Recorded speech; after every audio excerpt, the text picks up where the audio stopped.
Hello, this is lecture about usability testing.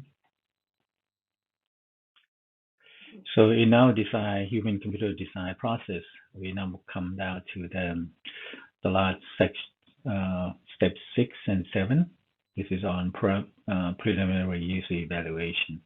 So that's why I'll use the following today lecture on usability testing. So provide you some theory and some example.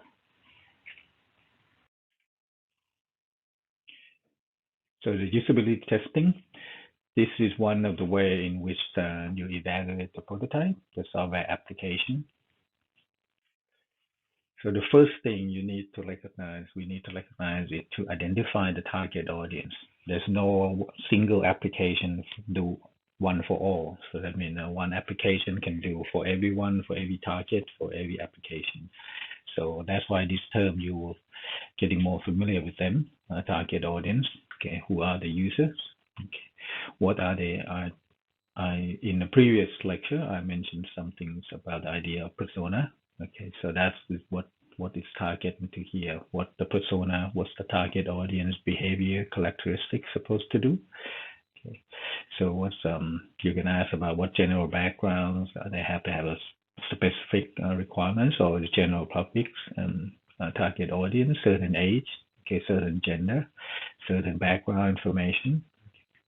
So these are sort of things that you need to identify. Okay, so if you follow the design process that we talk about in the human-computer design interface process, you will recognize early in the process to identify this very early on. Okay, so there's a 4 evaluation paradigms. Okay, the first one is very quick and dirty, and then which is the name of it, and then the usability testing. Okay, this is slash what we call a lab study. Okay, and then a few studies, and then the last one is a predictive evaluation. Now, the quick and dirty here is what most people would use at the beginning, and that's including all of our assignments, evaluation and assignment 4. Okay, so this is really just to provide informal feedback from user to confirm the ideas are in line with user needs and like. Okay, and then the directions. So this is sort of like a preview, a quick preview, early concept. So before your development go further, so you want to get this kind of get the opinions early on. So quick and dirty, even though it can be done anytime. Okay, so as I said before, technically people will use this more in the beginning. Okay, so that just try to get the feedback early on in the process. So the key part of quick and dirty is emphasis is on the fast input. Okay, this simply be just asking your colleagues or asking your friends or teammates and something like that to look at it. And then basically you try to get the feelings and then ask whether you like this, what do you think about this, so that you, instead of you have to spend time writing a report, which is later on you do need to document them. So the second one called lab study. So this one is more control experiment. Okay, when I say control, I mean everything that a participant will do will be controlled by the experiment procedure, which I will give you the example case study later on, okay, in this lecture. So in this picture here on the right, you will see the 3 people that near you. They are recording, they were looking at the image. Live video feed for the person, the 4th person, which is sit behind glass. Further, the farthest person sit on the table and working on a desk, some sort of a monitor desktop application. And you can see in this one is a experiment control equipment. So you can see also the thing in front of you here, the live feed of the participant to sit in the next room with the see-through glass. Oftentimes you use this as a one-directional glass. So that means a participant will not be able to see you, but you'll be able to see the participant from your end. So you can observe them, you can record them. Okay, so this one is require quite a bit of work. Okay, so the reason why we want to do a lab study is that you can control all environments, so light condition, the task that they will do. There's no distraction because they're in the control rooms. And so therefore you can go with what you want to measure, what method, experiment, and what type of data collection. So you can ensure that all this is actually being done. Okay. Even though it's called lab study, it doesn't mean it has to be in a lab environment per se. It could be in an environment, in office or in other places that actually you have a full control over what's happening. Okay. So the third paradigm here is called field study. Okay, as the name suggested, this is in natural setting. Okay, so this one is like if you have applications, software tools, or new hardware interface that you want to test. Okay, so this is where you could actually looking at the result. Okay, that really what the user, not just a target audience in the set control setting. This is really in the real environment. Okay, so the aim is to understand how users are do in the natural setting and when they actually have to carry work. For example, the image is showing here, the software could be deployed or tested in field study when they're actually doing in the current activity. In this case, it's basically communication between different location and looking at the geography information. So software will fit right in, and you will observe people how they were using it. Okay, this one is one of the most difficult study that we could do. One of which is mainly is also is that since you in the natural setting environment where a lot of things are happening, not just testing of your software or hardware. Therefore, there's no degree of control or parameters. So something could happen, someone could distract their pay attention, unlike the lab tech study, which is everything is a control. There's no zero interruption. So this one is actually it has zero control. So you cannot go tell the participant to actually stop doing what they were doing in the field work and then doing what you ask them to do. And so in this case, experimenter or conductor need to observe from a passive point of view. However, this one is a very give you a very clear indicator of how your software will behave inside the target that you are targeting the application. Okay, so this could lead into opportunity. Okay, looking at different ways. Okay, because in control experiments, you only see what you're looking for. Okay, you have very little chance to see what outside of it. In the field study, not only you will see how your application software that you develop perform in the real setting. This would easy example would be mobile application.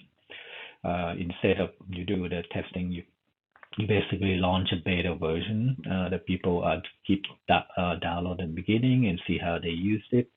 So you can evaluate that case. Okay. So the last one here is predictive evaluation. So this one is actually a value for only for the field in which is more quite mature. You have a lot of data to establish theories, so which is leading to, for example, the equation below. So in this case, you don't need to run experiments. So you simply ask if the theories cover that, then you simply just put in some number of parameters in the equation, and it will tell you what behavior that software will look like. Okay. In VR and AR, there's not much of that happening. Okay, there's not much of a ground knowledge to establish those theories. So the one that I use as the example below, called FitFlow, that's actually 50, 60 years old work, established based on the eye coordination of 2D plane, which is people have been applied that to how people spend time on their screen, how long it would take for them to click one side of the corner of the screen to the other side of the corner of the screen. Okay, so this is a very simple basic law. Okay, so for example, the equation I put up example there, the fifth law. Okay, so that's the capital T on the left-hand side of the equation. It's the time it's take. Okay, so instead of you run equation, you run experiment like previous evaluation, like lab studies or other things, and to try to tell, okay, how long it's going to take. In this case, it actually says that if you plug in the capital D, okay, capital D in this case is a distance, okay, distance between the 2 points, okay, between the point and where you started and then the point where you want to go. And also the capital W, okay, so that is the width of the target in which you're aiming at. Okay, so this is what equations really say is that the time it takes to move from point A to point B, or you can think of the icons on your desktop, that from point A to point B is a function, proportional function of the distance. So the longer, which is a larger d value, will result in a longer time, which is that's what MASH is intuitive.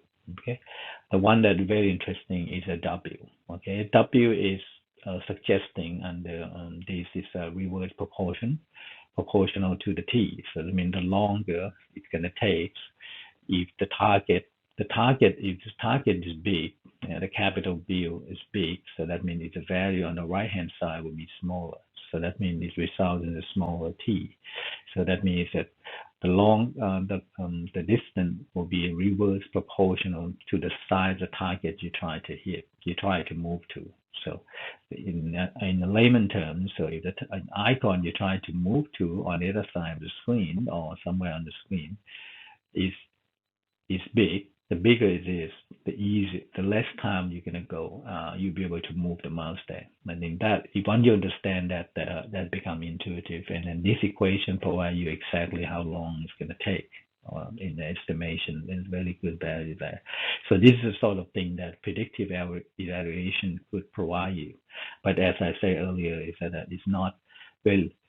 In AR/VR, it's very difficult at the moment because the field is still moving. We have no established such established theory like what Fitlow has provided the 2D interface. So the next couple of slides here, I'll talk about usability testing process, okay, which I will have example case study for you from one of my research projects. Okay, so I'll run this too quick. Step by step. So step one, okay, so this is a design plan, the detail of usability testing. Okay. So the first one is that you do need to find what's the aim of your application, what's the aim of your assignment for example, what aspect of application do the usability testing need to focus on? Okay.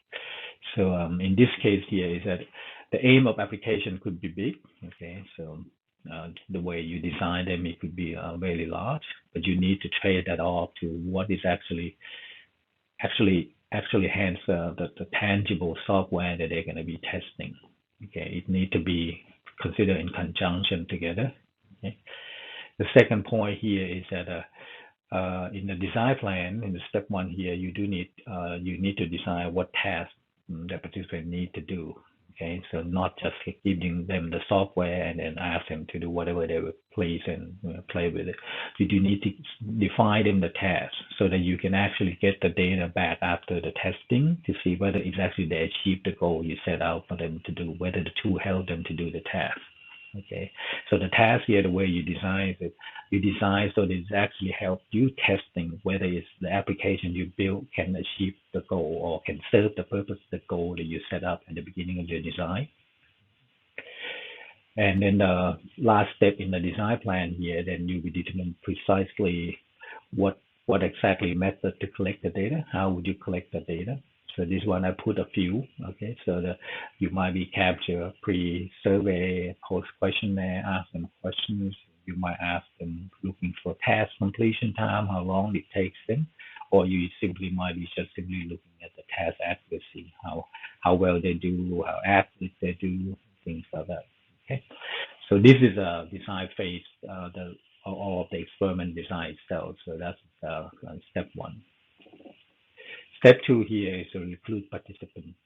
Okay, so this one is actually you need to recruit a participant. So if you have a clear target audience, so this ideally you should recruit participants that fit your target audience profiles. However, sometimes it's not easy to do that. Okay, so for example, if you target with specific group that not easily accessible, like people who has medical conditions, or maybe in a certain kind of small minority that not easily accessible. So in that case, one of the alternate way that people tend to do, okay, is basically using a role-playing approach. Okay, so in this case, But this has limitation though. This one is not really you can pretend to be people that you're not completely. However, this depends on how clever you are to blend what role playing can do. So essentially, you ask participants to behave certain way or think certain way as if they are. For example, if you are trying to run the experiment on the people who eat beef, okay, then you need to give them incent scenario in which they can imagine that those eating beef would do. Okay, like you would chop eating steaks and those kinds of things. You give them some idea of what they means by eating beef, okay, and beef consumer there. Okay. So that would be particularly useful as well. And then the role play acting here will come very handy for application that doesn't have the specific target audience, for example, or very wide range of target audience, such as, for example, you design a mobile app for tourists. Tourists can be a wide range of people, okay, that go. But instead of you looking for real tours. You could be asking your student in the university to look at that, but you try to get them scenario. Okay, so now you participate in the experiment. At the beginning, we ask you to role play into like you're a tourist. You come to a location, which is most students and most participants or general public will be able to imagine that because they've been travel themselves. So that's the scenario role playing approach will be coming very handy, okay? And it helps you focus the participant as well. Now, the third step here is run the testing session. Okay, so one, you decide that, and the first couple of steps are really decide and recruiting people and run experiment here. This is will go back to where you want to do in the four paradigm. In the profile, there's only the excluding the last one, predictive evaluation. You won't be run. There won't be an option for this one. So it's this one you either select between is it a lab control test or is this a quick and dirty, or is this is a few study. Okay, so this one in most of your in your assignments evaluation really just proceed to a quick and dirty approach. Okay. Now, the last two, number four, report the finding and then analyzes the finding. So this is after the experiment. Okay. So the first one is really you just summarize reporting what you found from what you set up. Okay. So the data collection, which you define experiment in the step two previously earlier, that about what you might measure. So this is when you actually compile those results. Okay. And then analyze the findings. It's different. So the report finding, you're just reporting the number. Okay. So to analyze finding, you do need to go inside, find the actual meaning, what it's trying to tell you, and this would go into a discussion. Okay. So so you could be saying some in a report, you could be saying something like, 90% of participants feel the application is very difficult to use. Okay. So that could be just simply a fact because you are looking for their opinion. Okay, so you just report that. But in analysis result, you could be looking at that since 90% is a majority, so that means the application demonstrates certain potential or lack of potential in this case to be a useful tool. And then, however, it's a subjective opinion. So in this case, you do need in analysis to be mentioned that, okay, it's not everyone, and it's a very tiny, it depends on your subject number of participants. Okay, if you only have 10, 5, 2, 3, so, I mean, you can always analyze that the majority of people like it, but you need to give you to be conclusive, to be inclusive, you do need to mention that, okay, this is a small set of data, and then everyone there seems there's some small disagreements, and they're not in the trend, so therefore indicated, and then they further study might be needed. Okay. And then the analysis should also refer back to the focus of the experiment. Okay, so in this case, the experiments are looking for a certain way, certain thing that you desire to capture. You need to articulate how your outcome is actually served that experiment, because remember that it's possible that any of the error or sufficiency or incompetent in certain step of the design would lead to analysis of the finding that actually is not useful. Okay, so it's always good to refer back to the focus of the experiment. Now, next thing here, I will talk about one case study, okay, which will guide you to give you more concrete example of how evaluation done. Okay, so this is one of our HitLab project using a virtual reality for forest inventory. Okay, so it's a kind of multi collaborative setting leading by me and then a colleague which you have here from geography, spatial science, from forest science. And on the right hand, it's a list of companies that participate in the project. The main funding is come from Forest and Wood Product Australia. Okay, so the aim of the project is provide a method and workflow to support VR visualization and measurement of plots level point cloud data. I will talk a little bit about the background here, okay, about the project there. So the motivation for the initial project was that a forester doing inventory, people who grow the forest, forest grow for 30 years. So, for example, this case is a pine that people use to build a house.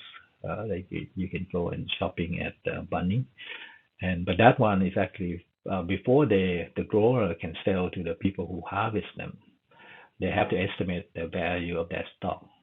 In this case, it's not simply counting number of trees, because in that case, they can just simply do a satellite image, roughly.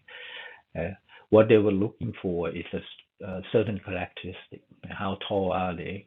Okay, because it's 30 years and the impact of the climate and earth environments will affect them. And not only that, certain year you have disaster, natural disaster, you might have a dead tree, you might have a strong wind that affect at a particular time of their growing the grass. So what they were looking for, whether the main component is whether the characteristic of the tree, the tall, the straight, the better. I don't want to go into too much detail into that because we just want to focus on evaluation. So it just give you an idea. However, this is one of colleagues in image from Interpine, which is our colleagues in the project, and demonstrate how difficult it is to do, because in inventory, people who actually do this, they have to drive a truck, go in and try to go to the tree and measure certain characteristics. In this case, it could be the height, but they're not climbing the tree. They're actually using a laser measurement distance. However, they need to be in certain distance. But one thing that they need to be to the tree is measure the diameter of the tree. Okay? The diameter here, as standard in this field, is that they measure as 1.3, called diameter at breast height, which is about your chest height. Okay? So that's your standard. The problem for them, for the motivation here, you can see here the undergrowth. You can see here all the weeds and all the blackberries and things like that in front of the forest plot that you want to go in, and then you have to kind of work your way in there, and that becomes difficult. And not only that, sometimes it's not sunny, like the image suggests, because this is one of the image taken from one of the research trips. In the reality here, it could be raining, the terrain might not be flat, there might be slipping slope and things like that. So it's a kind of dangerous job. So their motivation for forest people in this area inventory is to try to acquire this information through all the airborne platform, which in this case project is actually using the LiDAR data. Okay, LiDAR is a laser scan that actually attached to the helicopters or drone that fly on the top of the tree and then scan it down. So in that case, weeds and difficulty on the terrain, it will be irrelevant. Okay, so that's the approach and the motivation for this one. So we came in the project and then basically creating a VR application here. Okay, that to capture here that actually allow you remember when we scan the forest using the LiDAR point cloud, this is a tool we developed. Okay, so you can go inside the VR. Okay, so and then look at the tree And we can remove the undergrowth, okay, and you can now transitions. You can look at different tree, and remember all this dot here is a one single dot is come from a laser LiDAR data, which is what we call point cloud data. Okay, so this is what people are looking like what normally they do, selecting trees. Okay, so the tool will provide them the asset to that. So in this case, they can also try to measure the circle, okay, which is what we call circle, but it is essentially a diameter. Okay, so you can see here that's the changing that I'm trying to, and then I give them a 256 millimeters. So do similar thing here, and the mode is also changing at the very top. You can see my mouse, the circle mode. Okay. So instead of they do inventory in the driving a truck in the forest, now it's actually instead the plan, the research is suggesting that they could be sending a drone. They still to go to forest, but they don't need to walk into the plot to measure them. And this tool is actually they're trying to measure the height. Okay, so one good thing about this, and you can also fly up to the top of the canopy, which is that what you try to do. And when you go to top, you select it. Okay. So that gives you the height. Okay. And you can do other thing as well on tops. So remember that this is just for demonstrating how to do evaluation. The project is much bigger than this. Okay. It's not the tool was just simply built so people can understand and use them. So this one, as you can see here, the image that we see in the video capture is the one that projected on the wall. Okay, and this is our colleagues from Interpy that are working on this with Insight. You can see that.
So for this one, as I said before, we didn't cover quite a bit on the design part of the interface itself. So just giving some idea what the motivation, what the applications will look like.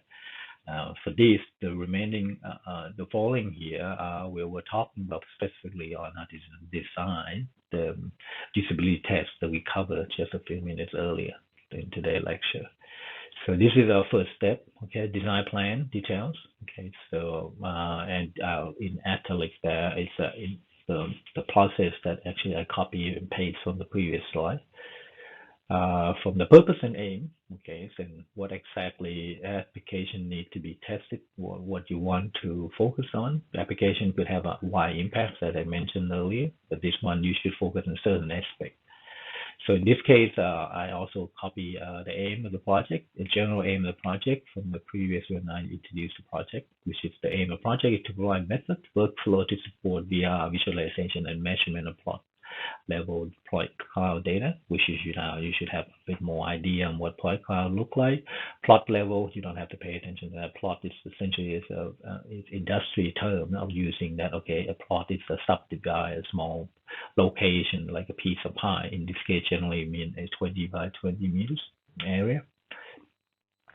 So in this usability test that we're about to show you here is really focused at what I underlined there. It's a measurement, how people will feel like how well they will do the measurement.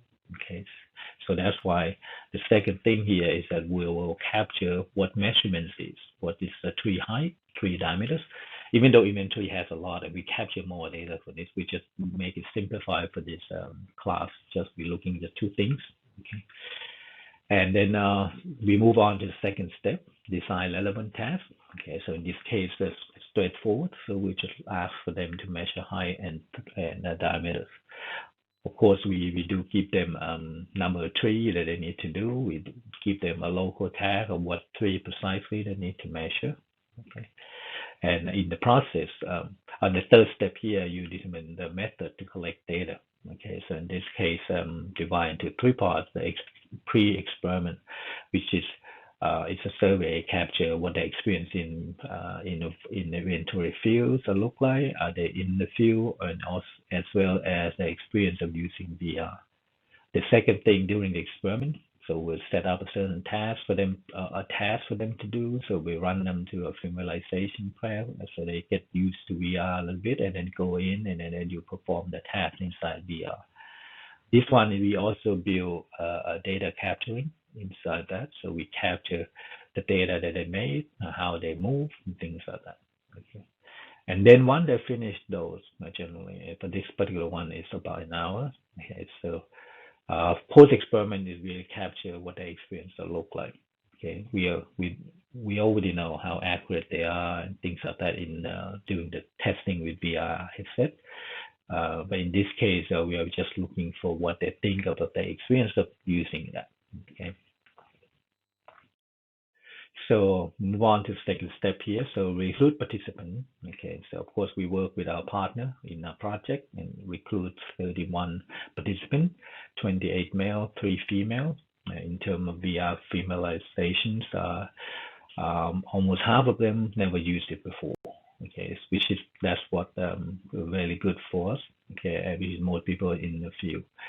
And if you look at the right-hand side, you will know that actually all of the 31 participants are inside this field. Okay, the crew leaders, I'll run you a few, but it's kind of technical details. You don't have to pay too much attention, except that most of them that had experience in this one way or the other. The one thing they don't have experience at all is half of them has no prior. 12 of the 31 really have no experience at all, and one or twice for half of them, 15, and somewhat forward. So this is somewhat of people who work closer to us, so I exposure to the system early on. Okay, so and you can see here they're very not familiar. So during the experiment session, 1 hour is not just you put them in the VR headset. We have to get them, train them within that period. The actual measurement task is probably 10-15 minutes at most.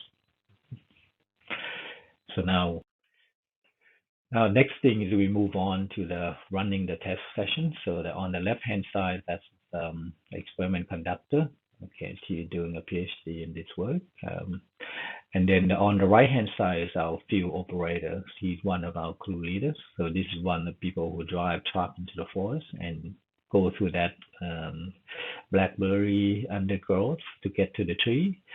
And of course, they work mostly outside. So that's why our familiarization of them using the VR here is important. Okay, so this is what they were looking in.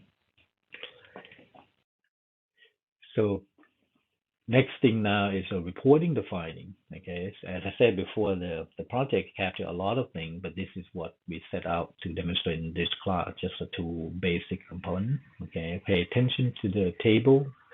So that's the height measurements. Okay, so number here is basically tree number 4 and number 12, just to give you some idea. But they end up measure about 6 tree or so. And then we have the second column here, which is the measurement, field measurement. The data, field measurement here is that we know precise the data before we use. This is a part of larger project. So the project is actually went in and then do the research trip. They go and send in the inventory crew, then measure the field measurement. And we correlate that in this table with the measurement that we measure from the VR of the scanning of that particular forest, the same forest, but using a LiDAR laser scan of the forest from the helicopter. In that case here, you can see the value there. This is average value over 31 participants. Okay, so this is average value of the VR. Okay, so this is average value of 31 participants in VR. The field measurement only comes from one crew member, and then this is standard deviation to give you how spread they are. Okay, that's the same similar thing with the diameter measurement here. Okay, so the field measurement 461 millimeters of tree number 1 and tree number 16, 345 millimeters. So we have the average value of the VR diameters, the 31 participant measure.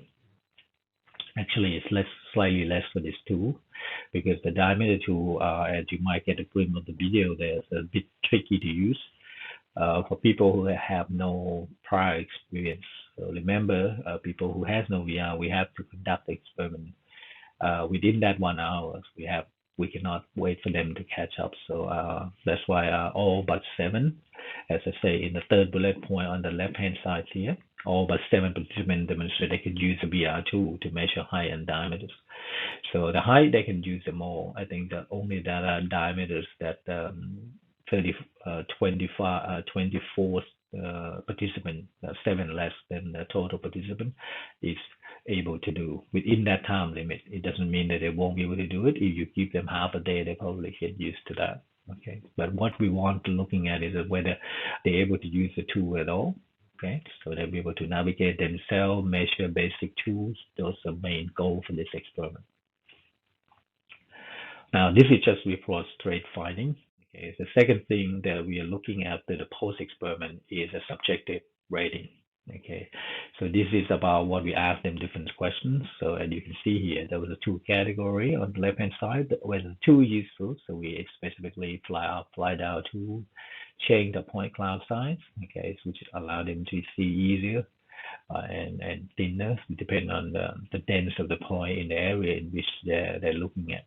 And highlight of the selected area. So that's one of the features we build inside to allow them to see just the tree that they want to focus on, not all the tree. Okay. And the second mode is called easy to do and use. So this is more or less try to get them a subjective opinion on how you think you can navigate, how easy.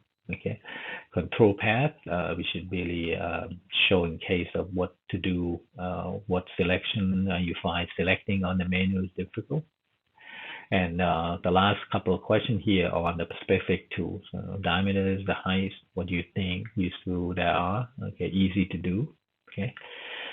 And this subjective rating, as I suggest also in the use in quick and dirty in your assignments 4, which is generally is the 5 steps: strongly disagree, strongly agree, SIA, agree, and then neutral, okay, and then disagree, and then strongly disagree.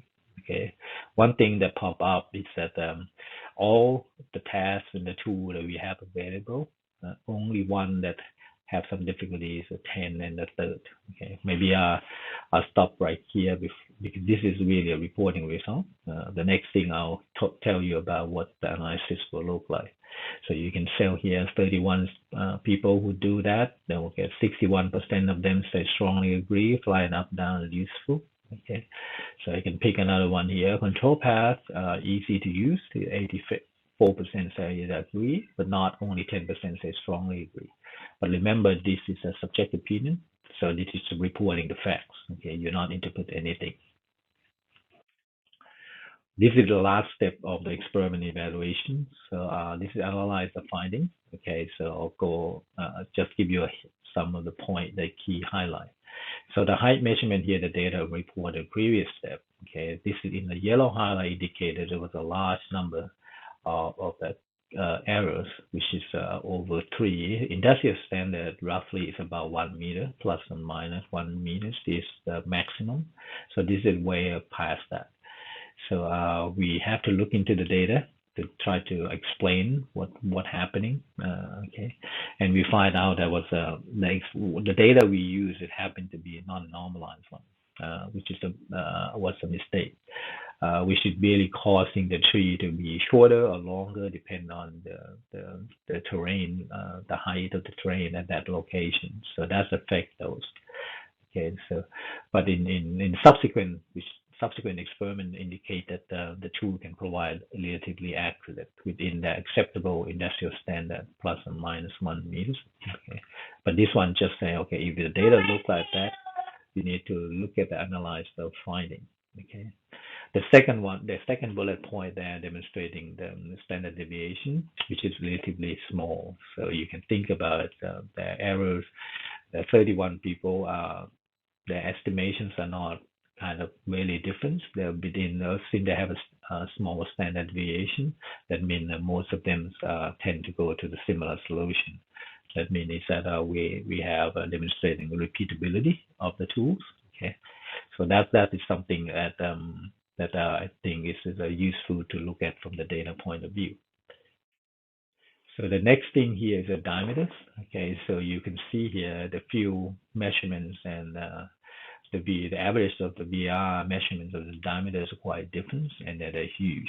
The number of the difference is huge. So in this case here, we show that it's actually much larger. So again, we try to find out in analysis here. Sometimes you can find solution for that. I'll use some answer explain why it's bigger. Like previous one for the height, we know the mistake, so we can identify that. But in this case, it's not. We were unclear of that, so that's why this is where the discussion and the analysis of data go further. I'll give you some slide to show you just to keep a set of what it looked like. Okay, so this one is a 2D cross-section plot. Okay, of point cloud, color coded. Okay, you see that small little dot around, look like a stem. This is only one of the three we use in experiment. So you can see different color dot here. So that is actually a point cloud itself. Okay, the color indicate the different color indicate different height, because we're not, when we say we do cross section, we're not really cut just one single plane. We actually cut a chunk, a plane, plus and minus. I believe it's about 5.5 meters at the location when most people need to measure the diameters. Okay, and then we squeeze them into 2D planes, so you'll see a different part of it. And now the second part, which is the data that come from them, this is the data that actually everyone measure. Okay, that gives you that we use this data to measure the average and things like that in the previous reporting of result. But this one is actually, since we capture how they focus location in which they point, we actually reprojecting that data that we captured in the experiment and project it here. And this is the data demonstrating that. So each of the circle here, multiple thin circle, I should say, thin color-coded circle, each one of them representing 30, 31 of each of the participants. Okay, and you can see here, most concentrated, some of them maybe outliner, goes different size. Okay, and then the one with the thick orange, that's the one that we are superimposed on top of that from the field study. from the field measurement. Although we have to both side them in some sense. We know the dimension in measure, but we don't know exactly GPS coordinate for that. Okay, unlike the other we know because it happened in a capture environment. So therefore, we do a little bit have to kind of both side this thing into it, but we know the dimension. So that's we try to put it right in where the data is. Okay, so this just gives you another point is of how we go to do the analysis. So as the right hand here just capture a couple of things that we try to explain. Okay, why the people measure in VR is much bigger diameter than the field measurement, which is in thick orange circle. Okay, so one thing we think, okay, tend to have a tendency to create diameters. Okay, which you look at the little VR small color thin circle, they tend to be when you try to measure this, remember in real life, you actually measure by running a tape measurement around the physical tree. Sometimes in the industry, they call hack the tree. So you should put your two hands around it. But in this case, it's actually, you have to measure using the tool that we have, which is really dot the point, draw the circle. However, the point cloud here is actually doesn't really provide a structure of the surface. Okay. So therefore, people tend to create a circle around the structure, partially seen part structure, as the point cloud is not cover all the surface by having it slightly bigger.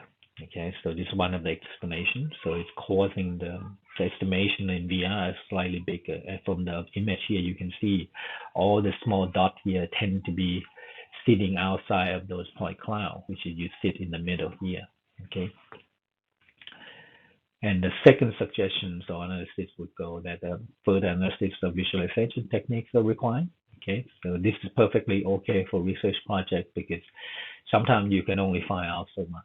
So in that case, you realize, okay, you have a large, also large standard deviation in the estimation in the previous slide, and this suggests that there may be a need a better way to visualize them.